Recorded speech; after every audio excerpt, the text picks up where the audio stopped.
Seja muito bem-vinda ao nosso programa Revolucionando. Aqui nós discutimos as estratégias da sua jornada para transformar sua vida financeira, ter mais dinheiro e construir sua reserva, mesmo que você tenha dívidas. Eu sou Sheila Mota e o tema de hoje é: conheça as maiores fontes de endividamento e se blinde desse mal. O endividamento das famílias aqui no Brasil é um problema sério. Atualmente, boa parte dos lares brasileiros conta com pelo menos uma dívida. Vocês sabiam? E aí, quando eu falo em dívida, porque existe um certo paradigma, né, uma certa crença em relação à dívida, que a maioria das pessoas acham que dívida é aquilo que está pendente, que você deixou de pagar. Mas, na verdade, qualquer parcelamento que você tenha, sendo ele em dia ou em débito, ele é considerado uma dívida, ok? Então, se você tem um parcelamento, por exemplo, em 10 vezes no cartão, é considerado uma dívida, mesmo que você esteja com esse pagamento em dia. Então, dívida é tudo aquilo que você deve a uma instituição ou alguém, não necessariamente que esteja em atraso, ok? E por causa disso, muitas pessoas vivem com ansiedade e estresse. Você já viu ou já passou por isso? De ficar ansioso, ansiosa, estressada. E essa ansiedade, esse estresse, esses sentimentos, ele vem às vezes pela falta do pagamento, né? Porque você está com alguma pendência, algum atraso, e às vezes ele pode vir também, ele pode ser gerado pela preocupação de ficar pendente, preocupação de atrasar as contas. A gente fica preocupado, não é verdade? Principalmente nesse momento que nós estamos vivendo, sensível, muitas famílias perderam seus rendimentos, parcial ou total, não é verdade? Então, eu vou falar aqui hoje sobre quais são os maiores fatores, as maiores causas do endividamento nas famílias brasileiras, ok? Que além de sofrer bastante com a situação, o endividamento ainda faz com que você fique um pouco mais longe das suas metas financeiras, longe dos seus sonhos, e você ainda pode chegar a ter o nome negativado, caso essa dívida fique em atraso, ok? Deixa eu mandar aqui para o pessoal do Instagram. Quem está aqui no Instagram, pode mandar o aviãozinho aqui, tá? Para as pessoas, para convidá-las para participar com a gente aqui, tá? Manda no aviãozinho aqui que tem aqui. Você pega o aviãozinho e manda para as pessoas aqui, para os seus contatos, para que eles estejam com a gente nesse momento aqui, nesse horário de almoço, para que a gente possa aprender juntos, trocar muitas ideias, tá bom? Então, vamos lá. Então, eu trouxe esse tema aqui. Por que as pessoas se endividam? Porque, às vezes, o endividamento, ele não vem simplesmente por a gente atrasar uma conta. Vocês vão ver aqui que existem vários fatores que, às vezes, não são de nossa escolha, são fatores externos que podem fazer com que uma pessoa, com que você fique endividado, com que você acabe desorganizando as suas finanças, acabe se enrolando, acabe ficando longe dos seus sonhos, porque é o que eu falo. Finanças desorganizadas, falta de planejamento financeiro acaba te afastando dos seus sonhos, acaba te deixando mais longe de você conseguir chegar nas suas metas, nos seus objetivos. Mas aí você vai me perguntar, mas Sheila, quais são as causas mais comuns desse endividamento?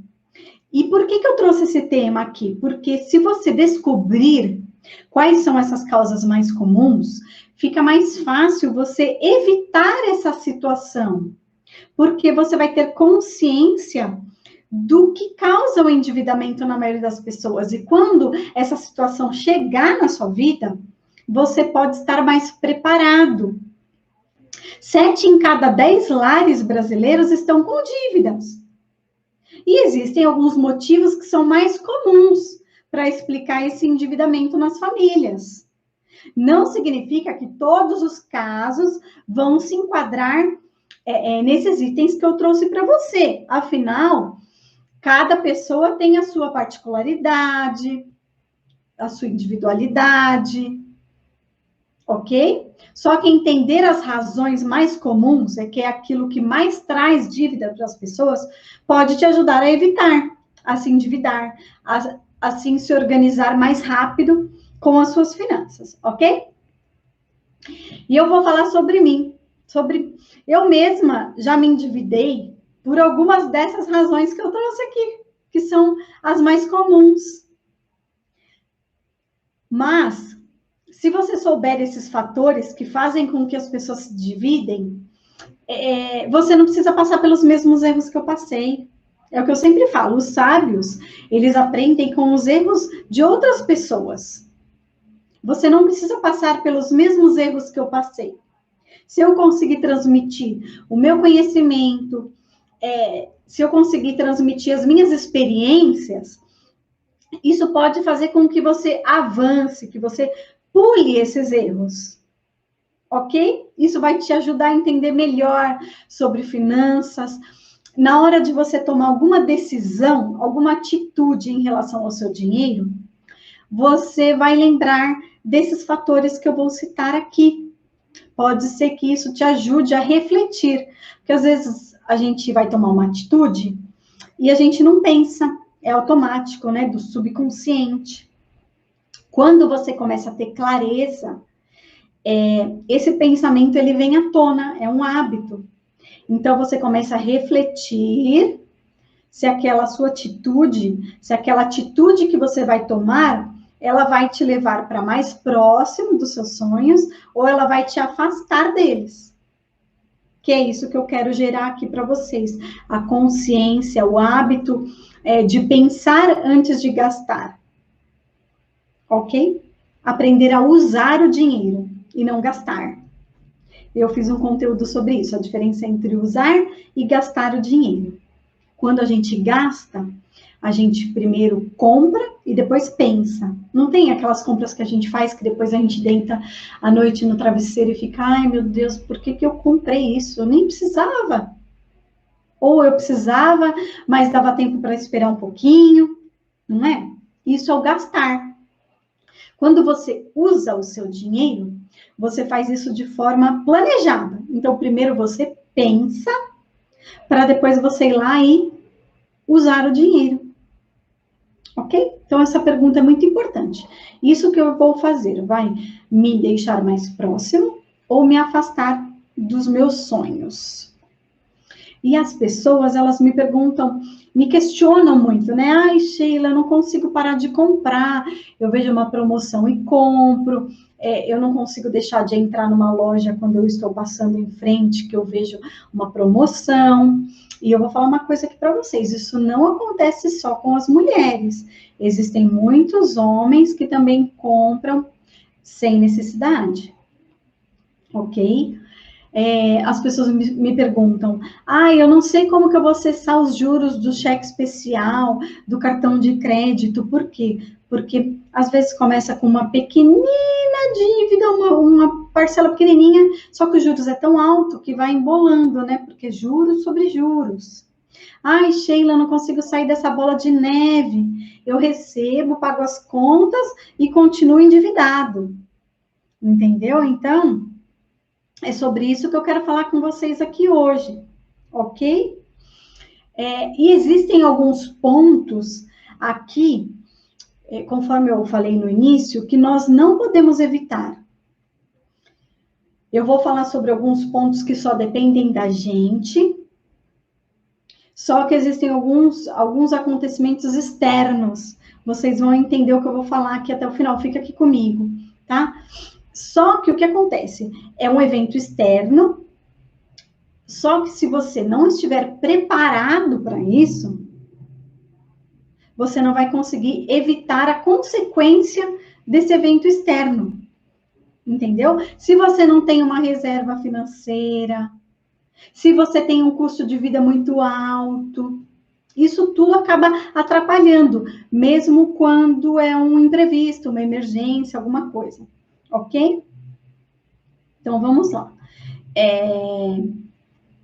Eu trouxe aqui alguns fatores que acabam desencadeando o endividamento nas famílias. Então, o primeiro deles que eu trouxe, eu separei alguns que são os mais comuns. Fora esses que eu vou falar, podem existir outros, tá? Mas eu trouxe aqui o que é mais comum acontecer na vida das pessoas.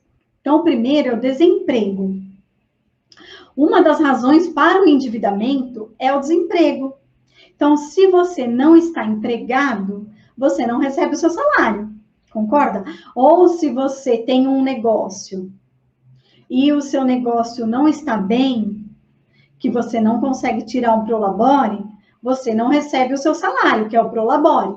Então, indiferente de onde vem esse ganho, tá? Se é de um CLT, se é de um trabalho autônomo, se é de um negócio que você tem, se o dinheiro não entra, se você não tem dinheiro, não dá para pagar as contas, não é mesmo? No quarto semestre de 2020, no final do ano passado, quarto bimestre, 13,9% da população estava desempregada. Isso é um dado que eu peguei com o IBGE, ok? Mas, Sheila, o que é desemprego? Então, eu vou falar aqui. O que o IBGE fala sobre o desemprego? Desemprego se refere às pessoas com idade. Quem é que está desempregado? Que o IBGE enxerga como desempregado. Se refere às pessoas com idade para trabalhar, que não estão trabalhando, mas que estão disponíveis e estão tentando encontrar um trabalho. Ok? Então, por exemplo, uma mulher dona de casa que não está trabalhando, mas ela não trabalha por opção, ela não é considerada como desempregada na estatística, tá? Então, o desemprego refere às pessoas com idade para trabalhar que não estão trabalhando, mas que estão disponíveis e estão tentando encontrar um trabalho. Tudo bem? E aí, as dívidas, elas normalmente aparecem nesses casos. Quando você é pego de surpresa pela sua demissão. E aí, nesses casos, às vezes você se comprometeu, por exemplo, com uma compra parcelada e você foi demitido.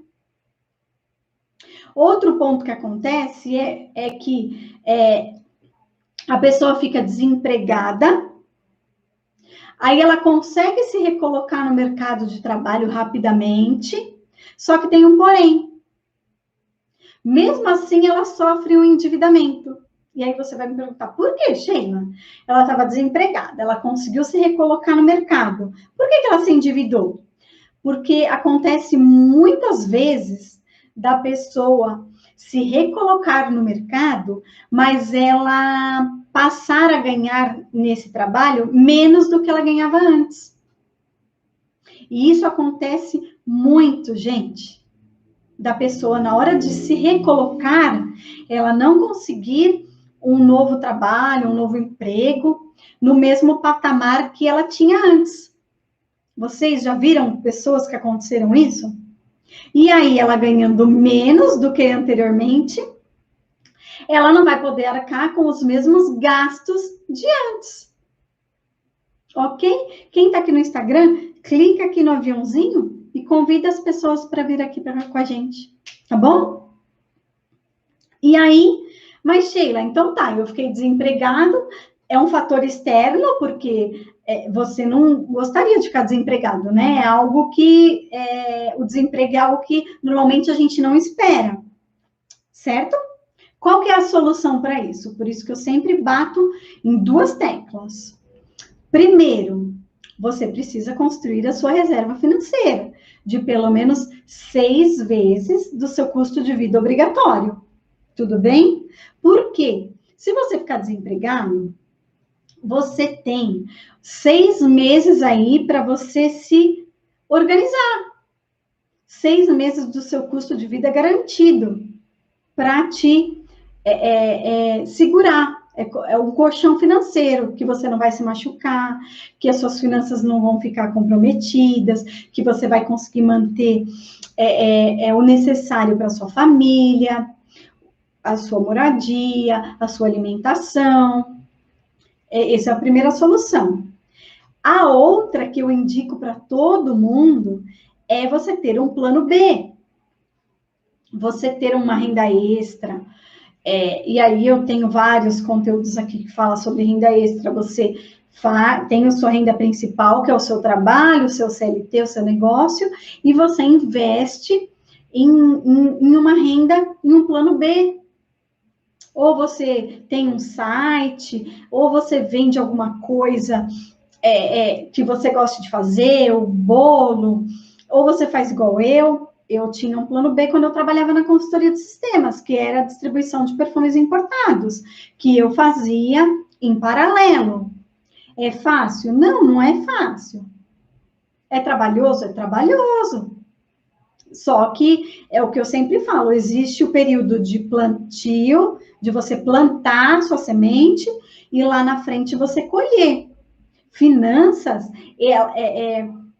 as finanças, de um modo geral, ela foca no seu bem-estar presente e no seu bem-estar futuro. Então, existe um equilíbrio que tem que ser feito. Você tem que pensar no hoje e você tem que pensar no amanhã. Então, um plano B, você ter um plano B, ele é um respaldo no caso de você ter algum problema com o seu plano A, com o seu emprego, você foi mandado embora, você tem o plano B e tem a reserva financeira, tem que ter os dois, é o que eu indico. Você ter a reserva e você ter o plano B. Tudo bem? Então, a primeira causa de endividamento das pessoas é o desemprego. Segunda causa que eu trouxe aqui para vocês, o uso inadequado do cheque especial, do crédito rotativo. Sabe aquele valorzinho que fica disponível lá na nossa conta corrente? Que dá aquela coceirinha? Então, esse valor, muitas pessoas utilizam de maneira errada. Usam esse valor como extensão do salário. Muita gente. Então, por exemplo, eu ganho, vamos supor, R$2.000 de salário. E aí eu tenho mais R$1.000 lá no cheque especial. O que a maioria das pessoas fazem? Eu tenho 2.000 mais 1.000, eu vou gastar R$3.000. Essa é a maneira errada de você usar o seu cheque especial. Se você está usando o seu cheque especial de maneira errada, você está rasgando seu dinheiro. Você está trabalhando 40 horas por semana e está jogando parte desse dinheiro, desse seu trabalho, no lixo. Por quê? Porque os juros do cheque especial é altíssimo. É um dos dinheiros mais caros que nós temos hoje no mercado. E devido a isso, uma pequena dívida, porque às vezes você pega lá um valorzinho, que é pequenininho, ela pode se transformar rapidamente em um débito enorme. Então, é preciso ter muito cuidado ao usar esse dinheiro emprestado. Sheila, mas qual que é a forma certa de usar o cheque especial? E eu vou explicar aqui para você. O cheque especial, ele fica lá disponível, e o que eu indico você fazer? Usar apenas para emergências. Então, vou dar um exemplo de emergência. Vamos supor que eu sou CLT e que eu recebo meu salário no dia 7, que é o 5º dia útil. Tudo bem? Aí, por exemplo, hoje é dia 6, eu recebo amanhã. Só que hoje, a minha filha eu preciso comprar um remédio para minha filha, urgente, porque acabou esse remédio, e eu não posso esperar até amanhã, certo? Hoje é dia 6. O que eu posso fazer? Aí sim é usar de maneira inteligente. Eu vou lá no meu limite do cheque especial, uso o meu limite para comprar esse remédio, e amanhã, que é dia 7, quando eu receber o meu salário, eu vou utilizar parte dele para cobrir esse valor negativo que eu usei no meu cheque especial. Tudo bem? Desse dinheiro que eu pedi emprestado para o banco. Essa é a maneira mais inteligente. Esse é o objetivo do cheque especial. Apesar que para o banco, você usar o cheque especial de maneira errada é mais vantajoso. Por quê? Porque você está pagando mais juros, ele está ganhando mais com você como um cliente ruim. O cliente bom para o banco é o cliente ruim. É aquele que rasga o dinheiro, que paga juros, que paga multa. Então, essa é a maneira inteligente. Use o seu cheque especial de maneira inteligente, apenas para emergência, e não como extensão do seu salário. E vocês sabiam que existem grandes bancos que dão 10 dias de cheque especial sem cobrar juros e multas? Então, por exemplo, nesse caso, se eu pegasse o dinheiro para comprar um remédio para minha filha e no outro dia eu cobrisse esse cheque especial, esse banco que dá alguns dias sem cobrar os juros e multas, eu não pagaria nada de juros. Ô, Ju, ela salvando as finanças do povo. Não sou eu que salvo as finanças do povo, Ju. São vocês. Porque se vocês não estiverem dispostos a ouvir, a assimilar, a colocar em prática, tudo isso que eu estou dizendo aqui fica em vão. Então, sou eu junto com vocês. Então, quero que vocês estejam dispostos a mudar a realidade da vida de vocês. Se você tem dívida, você vai sair dela. Se você não tem, tem sempre algo a melhorar, algo a evoluir. Então, se você guarda X valor, você vai aprender a potencializar esse valor, a chegar mais rápido na sua reserva financeira. Então, são vocês. Vocês precisam colocar tudo isso em prática. Eu só sou o meio para que isso aconteça. Mas se vocês não colocarem em prática, nada disso faz sentido. Tá bom? Então, tudo bem aqui sobre o cheque especial? Vamos usar o cheque especial de forma inteligente? Apenas para emergências? Não vamos usar o cheque especial como uma extensão dos nossos ganhos? Tudo bem? Porque você trabalha tanto para você ganhar o seu dinheiro, e aí você vai lá e rasga seu dinheiro com juros altíssimos do cheque especial. Não tem necessidade. Você só precisa aprender a organizar, a se planejar na hora de gastar o seu dinheiro. Ok? Então, vamos lá para o próximo tópico. Próximo tópico que faz com que as pessoas se endividem, o consumo excessivo. Então, aproveitar uma promoção pode ser uma ótima maneira de finalmente comprar aquele produto que você estava namorando há um tempo. No entanto, pode ser também uma maneira de você se endividar. Compras por impulso é uma das fontes férteis de endividamento, de dívidas.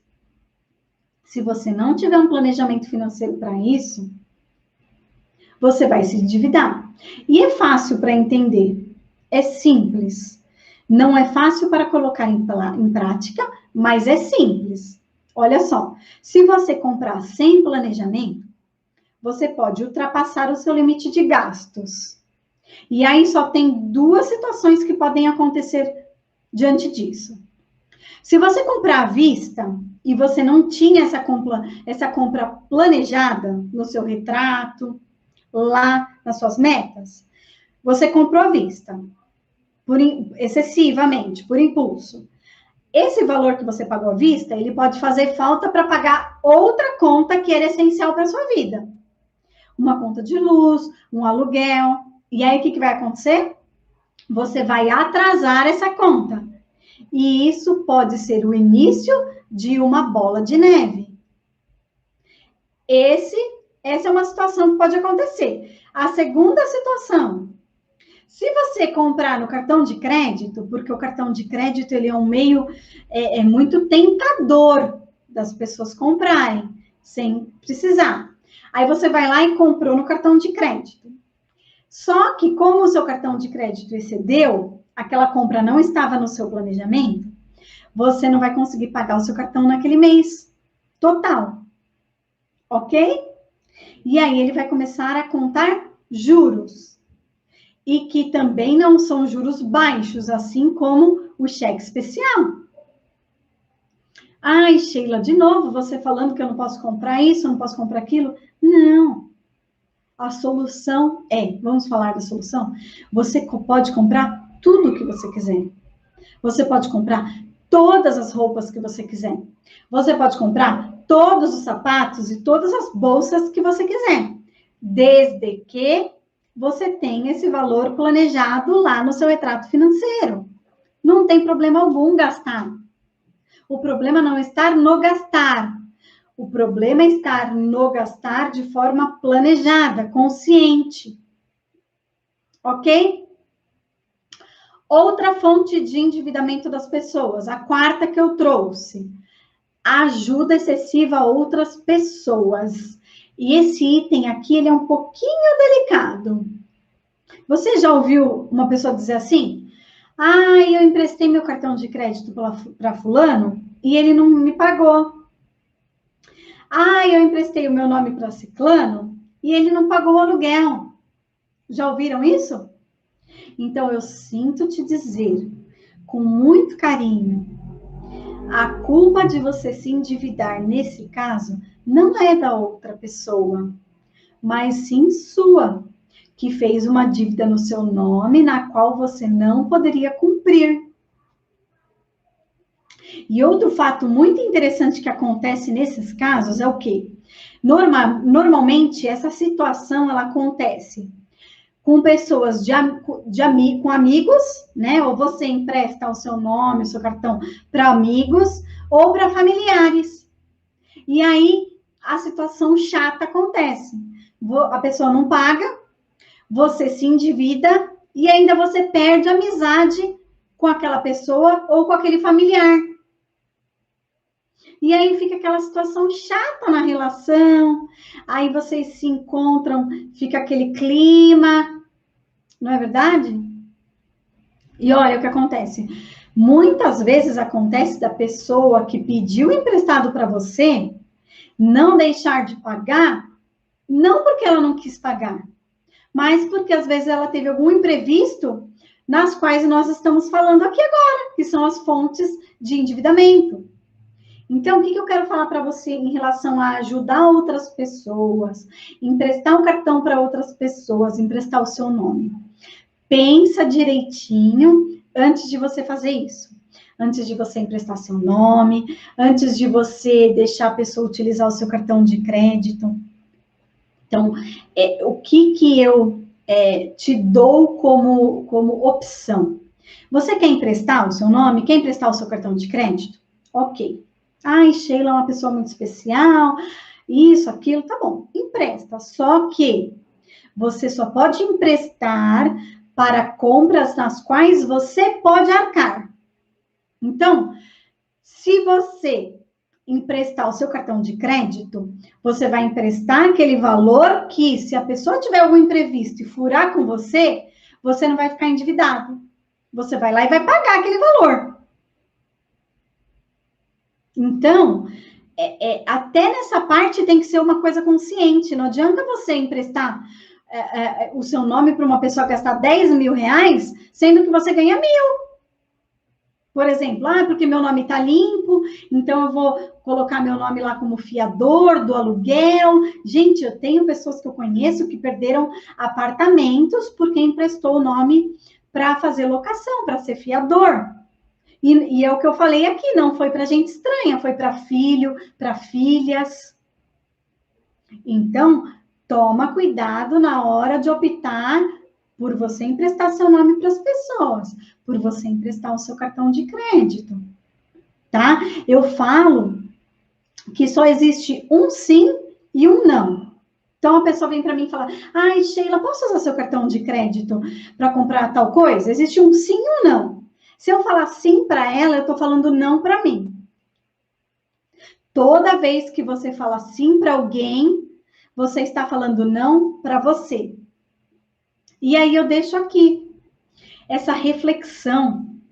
Para quem você vai falar o não? Para você ou para o outro?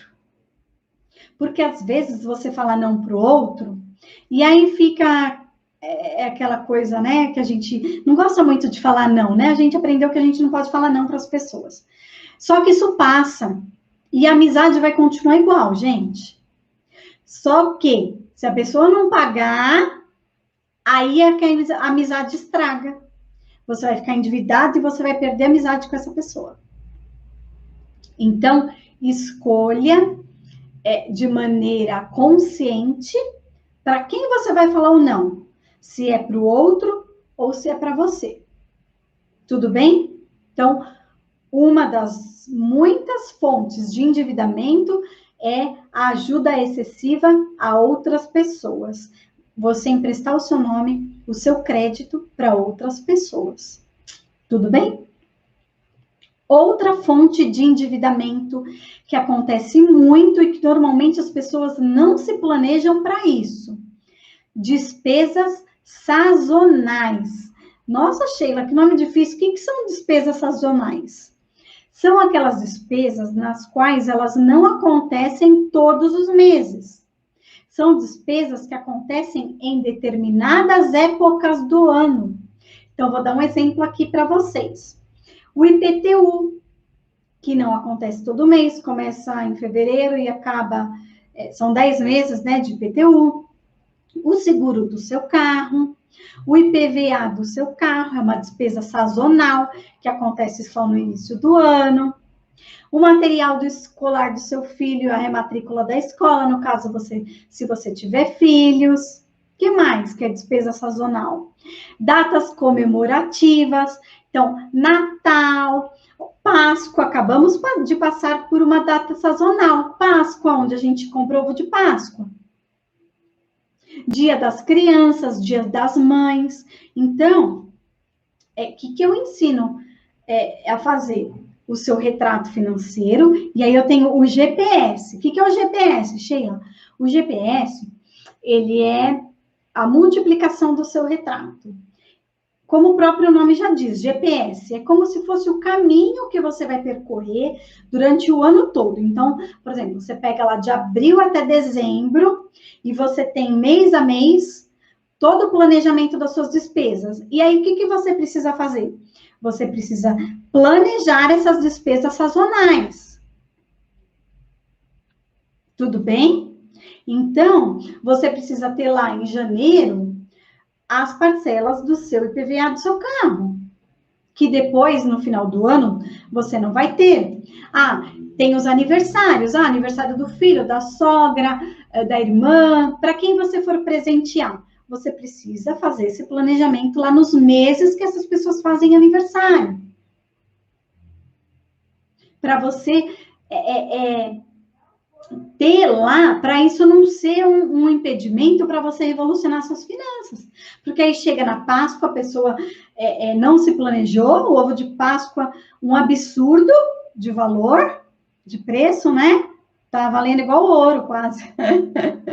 É só um exemplo exagerado.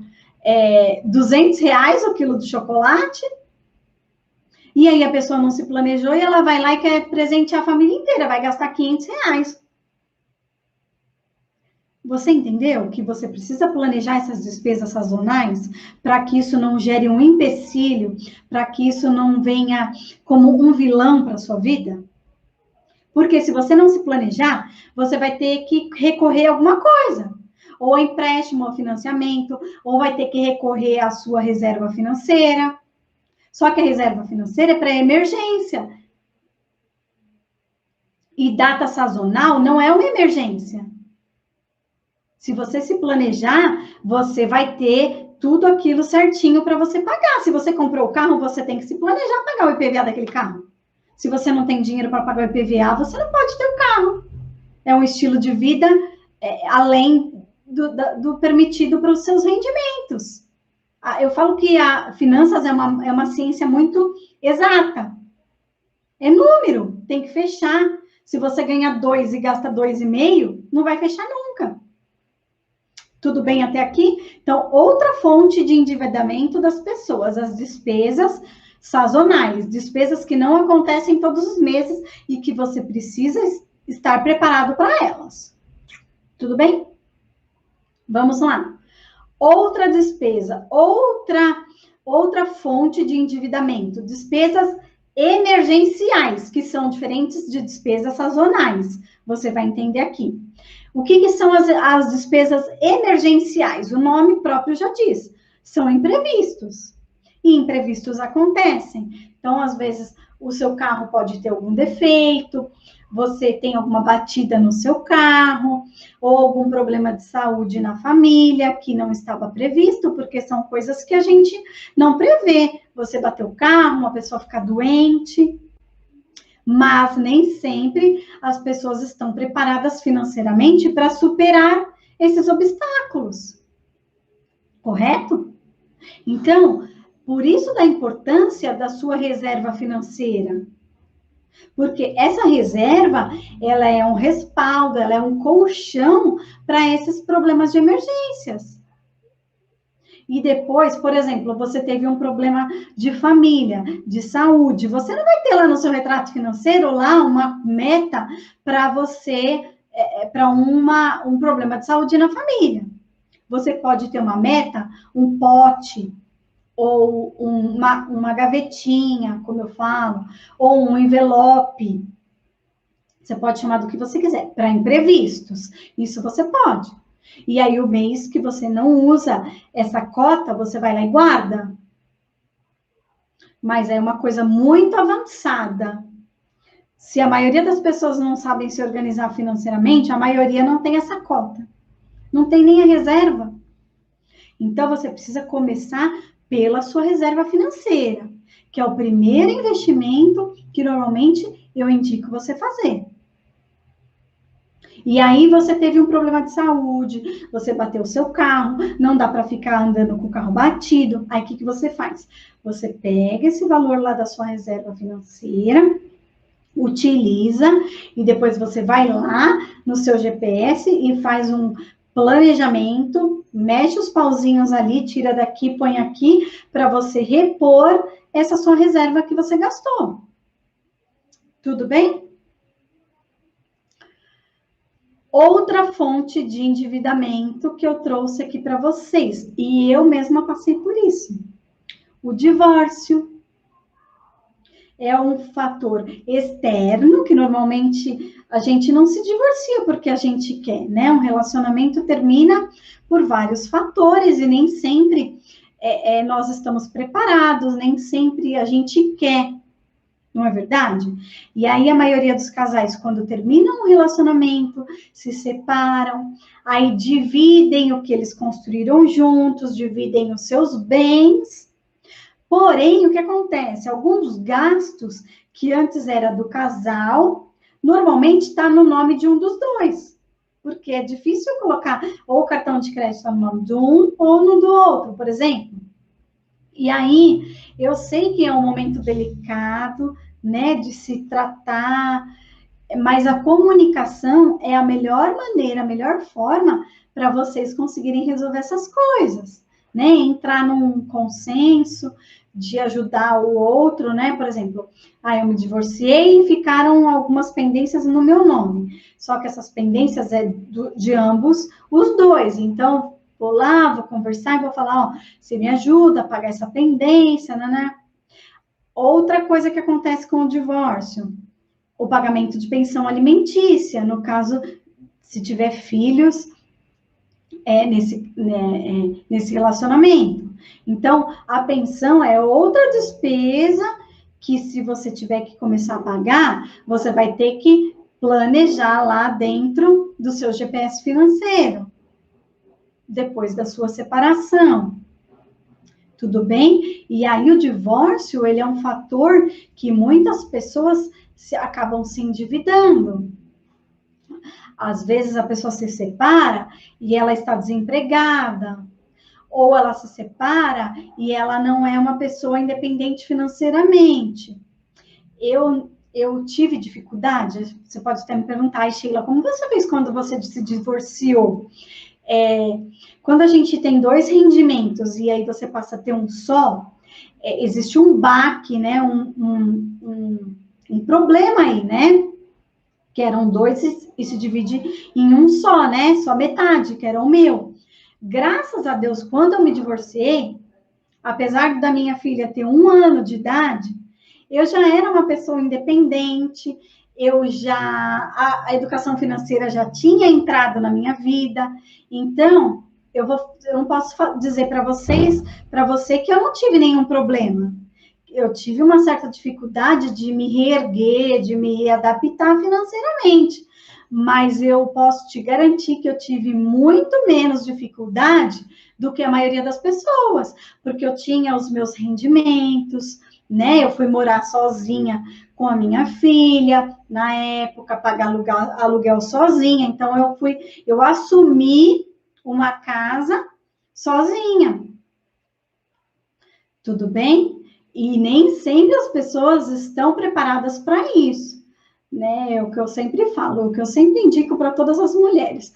As mulheres têm que ser independentes financeiramente, tem que trabalhar, tem que ter o seu valor, tem que ter o seu dinheiro. Então, eu não sofri tanto como a maioria das pessoas poderiam sofrer ao assumir uma casa sozinha. Ok? Então, o divórcio é uma outra fonte que causa muito endividamento nas pessoas, ok? E o último ponto que eu trouxe aqui, que é uma fonte de endividamento, é o pouco conhecimento nas finanças. Não saber se organizar, não saber planejar as finanças. E aí, todos esses fatores que eu coloquei aqui para vocês, que são fontes de endividamento, eles acontecem de maneira mais forte, mais evidente, quando não se tem educação financeira. Porque, por exemplo, a pessoa vai lá e se divorcia. Aí ela não sabe se organizar, não sabe se planejar, fica mais difícil para ela se erguer, para ela se readaptar.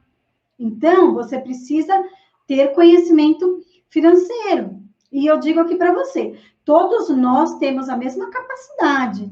Você só precisa aprender dia após dia, colocar em prática, melhorar a cada dia, porque se eu conseguir aprender, se eu conseguir me organizar, me planejar, me divorciei, deu tudo certo, hoje eu cuido de uma casa sozinha, pago aluguel, tenho a minha filha, trabalho. Se eu conseguir, você também consegue.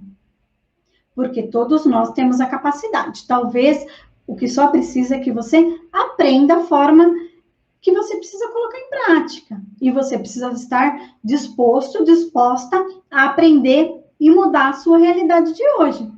Tudo bem? Então, diante desse último ponto, eu vou deixar uma atividade aqui para vocês, como eu sempre gosto de deixar, né? Todo final de conteúdo, eu sempre tento trazer uma pequena atividade para que você possa já ir evoluindo, já ir colocando em prática tudo que eu passo aqui no conteúdo. Então, a tarefa de hoje, do final desse conteúdo, é você ir lá na minha bio do meu Instagram, Che.mota, com 2 T's, e você vai se inscrever. É o que eu indico você fazer. Se inscreva para o próximo evento. É um evento gratuito. Eu não tenho a data ainda desse evento, mas você já pode ir lá na bio do meu Instagram, fazer a sua inscrição. Você pode entrar no grupo do Telegram, se você quiser, mas independente de você entrar ou não, através da sua inscrição, você vai receber o dia, o horário, tudo certinho do nosso próximo evento gratuito. E normalmente nesse evento gratuito, eu faço na prática com você o seu retrato financeiro, passo lá como você vai dividir os seus ganhos dentro do retrato. Então, tem sempre algo prático que eu passo para você sair desse evento já com uma atividade para colocar em prática, para mudar aí, para organizar melhor suas finanças. Então, vai lá no link, na bio do meu Instagram, che.mota, e faz a sua inscrição gratuita para o próximo evento que a gente vai ter. E você vai ser avisado da data desse evento.